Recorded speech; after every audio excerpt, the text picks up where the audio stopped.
ଖଡିଆଳରେ ଜିଲ୍ଲାସ୍ତରୀୟ ସ୍ୱାଧୀନତା ଦିବସ।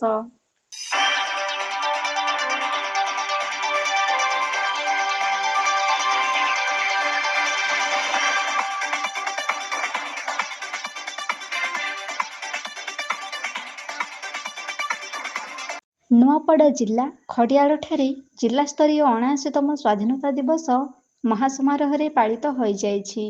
ମୁଖ୍ୟ ଅତିଥି ଭାବେ ଖଡିଆଳ ବିଧାୟକ ଅଧିରାଜ ପାଣିଗ୍ରାହୀ ଯୋଗଦାନ କରି ଜାତୀୟ ପତାକା ତ୍ରିରଙ୍ଗାକୁ ଉତ୍ତୋଳନ କରିବା ସହିତ ମିଳିତ ଜାତୀୟ ପ୍ୟାରେଡ୍ ନିରୀକ୍ଷଣ କରିଥିଲେ।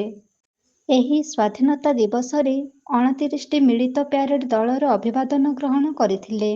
ଆଜିର ସ୍ୱାଧୀନତା ଦିବସରେ ମୁଖ୍ୟ ଅତିଥି ଅଭିବାଦନ ଦେଇ ଜିଲ୍ଲାବାସୀଙ୍କୁ ଭାରତ ସ୍ୱାଧୀନର ସ୍ୱାଧୀନ ସଂଗ୍ରାମୀ ମହାନାୟକମାନଙ୍କୁ ମନେ ପକାଇ ଭକ୍ତିପୂତ ଶ୍ରଦ୍ଧାଞ୍ଜଳି ଜଣାଇବା ସହିତ ନୂଆପଡ଼ା ଜିଲ୍ଲାକୁ ବିକଶିତ କରିବା ନେଇ ଆହ୍ୱାନ କରିଥିଲେ। ଅନେକ କ୍ଷେତ୍ରରେ ଏହି ନୂଆପଡ଼ା ଜିଲ୍ଲା 1 ନମ୍ବର ହୋଇଥିବା ବେଳେ ସହଭାଗିତା ଦ୍ୱାରା ସବୁ ସମ୍ଭବ ବୋଲି ଉଦ୍ବୋଧନ ଦେଇ ଜଣାଇଥିଲେ। ଖୁବ୍ ଉତ୍ସାହ ଓ ଉଦ୍ଦୀପନା ମଧ୍ୟରେ ଏଠାରେ ଦେଶର 79ତମ ସ୍ୱାଧୀନତା ଦିବସ ପାଳିତ ହୋଇଥିଲା ବେଳେ ଏଠାରେ ଆୟୋଜିତ ହୋଇଥିବା ପ୍ୟାରେଡ୍ ଖୁବ୍ ଉଚ୍ଚକୋଟୀର ଏବଂ ଆକର୍ଷଣୀୟ ହୋଇଥିଲା।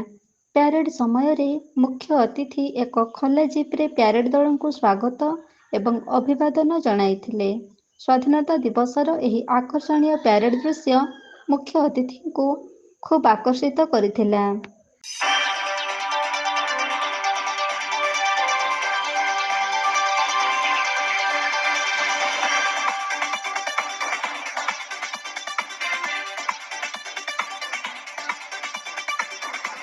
ନୂଆପଡ଼ାରୁ ଲୋକନାଥ ପଟେଲଙ୍କ ରିପୋର୍ଟ, এবি ନ୍ୟୁଜ୍।